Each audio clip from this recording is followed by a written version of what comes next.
आज क्लास +1 के अंदर हम जो टॉपिक डिस्कस करने जा रहे हैं भी वो है Le Chatelier's principle. How concentration, temperature, pressure, catalyst affect the equilibrium.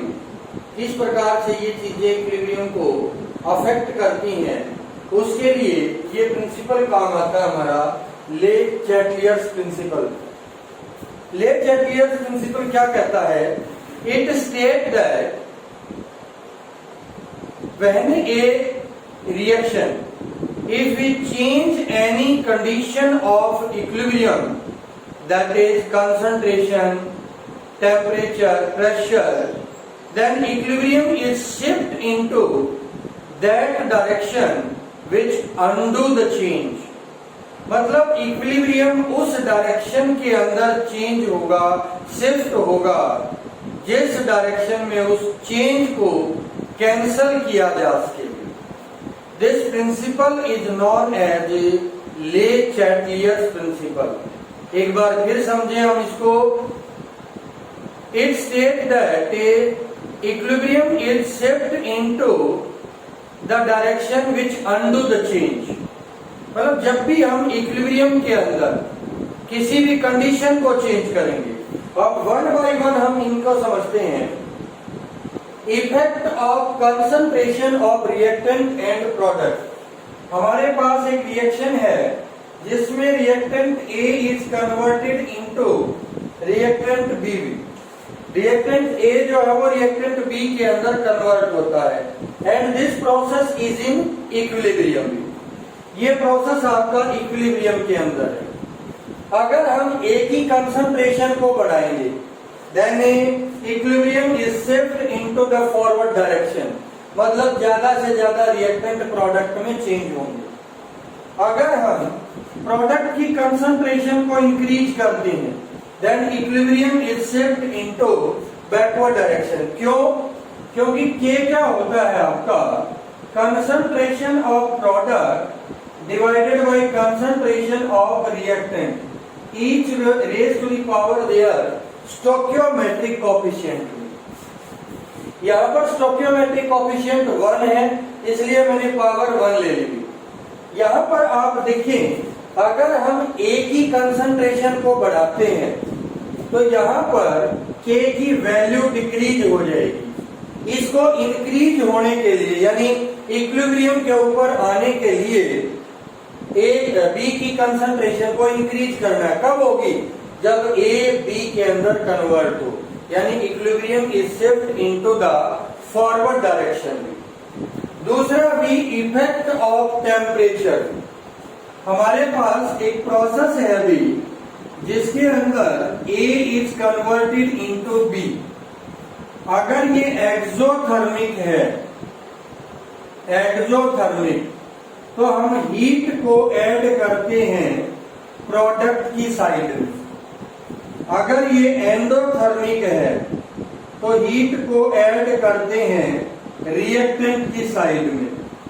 अगर ये एंडोथर्मिक है तो अब यहां पर अगर आप हीट को या टेम्परेचर को बढ़ाएंगे, then directly provide the heat. In a exothermic process, equilibrium is shifted into the backward direction when temperature is increased, and in a endothermic reaction, equilibrium is shifted into the forward direction when temperature is increased। आपने ध्यान रखना है, exothermic process के अंदर equilibrium backward direction में जाएगा with increasing temperature. Endothermic reaction के अंदर it will goes in the forward direction with increasing temperature. Effect of pressure भी। हमारे पास एक रिएक्शन है 2A plus B will give you 2C। ये रिएक्शन है हमारे पास। All the reactant and product are gases.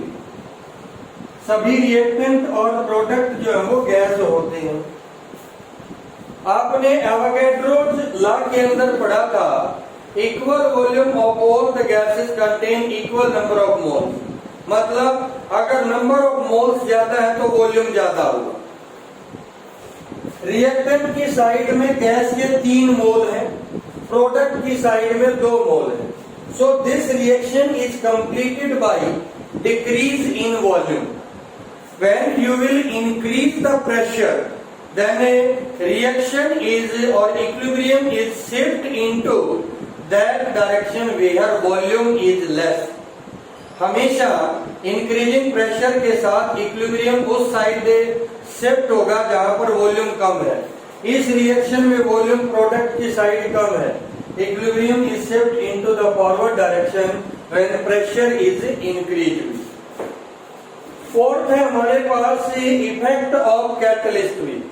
Generally catalyst do not alter the state of equilibrium, it only increase the rate of reaction.